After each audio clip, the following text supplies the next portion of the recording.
Arif. Di sini saya akan meresensi sebuah buku yang berjudul Laut Bercerita.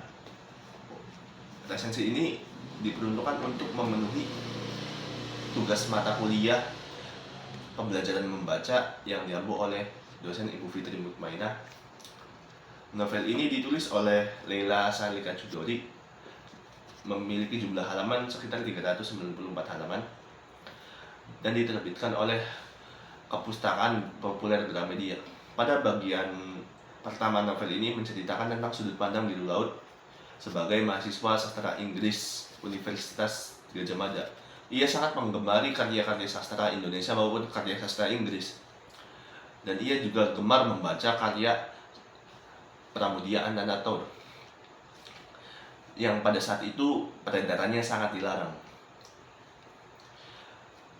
Ia sering kali memfotokopi karya Pramudia Anantatur di sebuah fotokopi yang ia sebut sebagai fotokopi terlarang. Dari situ ia bertemu dengan mahasiswa FISIP yang mengenalkannya pada organisasi Winatra dan Wirasena.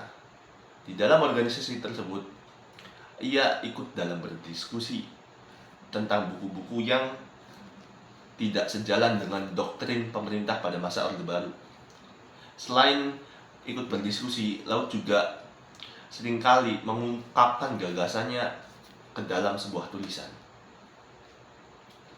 Selain berdiskusi, mahasiswa yang tergabung dalam Wirasena juga seringkali membantu masyarakat, seperti aksi tanam jagung di Belangguan. Sebelum aksi tanam jagung tersebut dijalankan, mereka berdiskusi yang diskusinya dinamakan dengan diskusi Gwangju. Pada saat itu mereka mengenal apa itu pengkhianatan.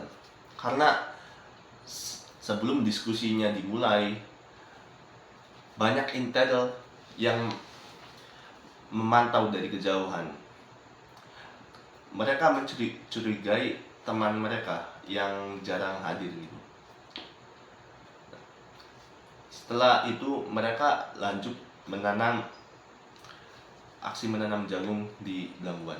Setelah menanam jagung di Belangguan, ketika mereka pulang secara terpisah-pisah gitu. Ada yang pulang duluan dan ada yang masih menunggu di ruang tunggu terminal. Nah, Laut menunggu di ruang tunggu terminal dan mereka diintai oleh para intel. Kemudian dibawa dan diinterogasi di sebuah camp tentara. Di sana mereka diperlakukan tidak selayaknya manusia, seperti disetrum, dicambuk, dan lain sebagainya. Mereka diinterogasi selama dua malam 1 hari.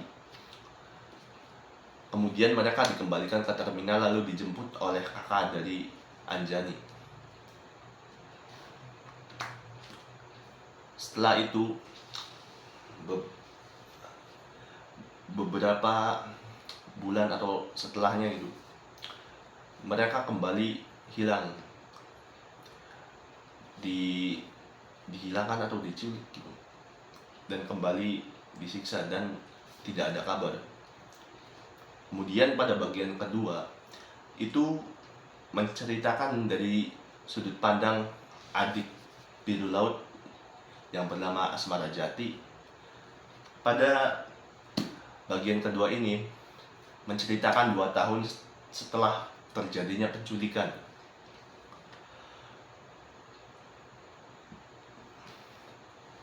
Ini menceritakan tentang upaya Asmara Jati dan keluarga korban yang dihilangkan secara paksa mencari mayat atau sisa-sisa tulang atau mencari kuburannya di mana gitu, dan ingin kepastian juga jika mereka sudah meninggal gitu, kuburannya dimakamkan di mana, dan jika masih hidup mereka ingin tahu kejelasannya bagaimana. Karena ada beberapa aktivis yang berhasil berhasil kembali. Karena novel ini novel history fiction, dan menurut penulisnya ini novel berdasarkan dari wawancara para aktivis yang berhasil kembali dan beberapa keluarga korban itu. Dari segi penokohan, Biru Laut digambarkan sebagai orang yang kritis dan peduli terhadap lingkungan sekitar. Berbeda dengan kakaknya, Asmara Jati digambarkan sebagai tokoh yang praktis dan sangat menyukai sains. Alex dan Sunu adalah teman seperjuangan Biru Laut dari semenjak awal kuliah. Sementara Gusti merupakan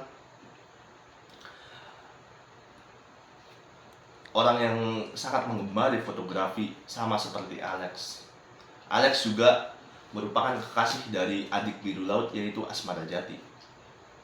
Kemudian ada Anjani. Anjani merupakan kekasih Biru Laut yang sangat gemar menggambar sketsa, dan ia juga orang yang bisa menenangkan atau menjernihkan hati Biru Laut.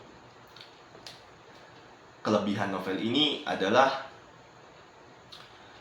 penggambaran atau visualisasi yang sangat realis, apalagi pada saat Biru Laut dan kawan-kawannya disekap, itu penggambarannya sangat bagus, kayak seolah-olah kita ditarik masuk ke dunia ya, novel yang sedang kita baca.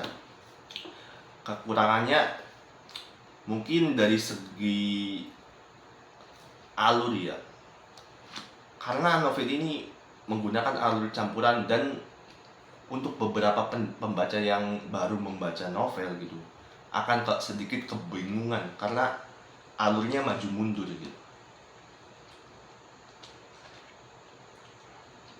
Ya, kesimpulannya novel ini sangat layak dibaca untuk mengenang sejarah dan perjuangan para aktivis untuk apa ya? Untuk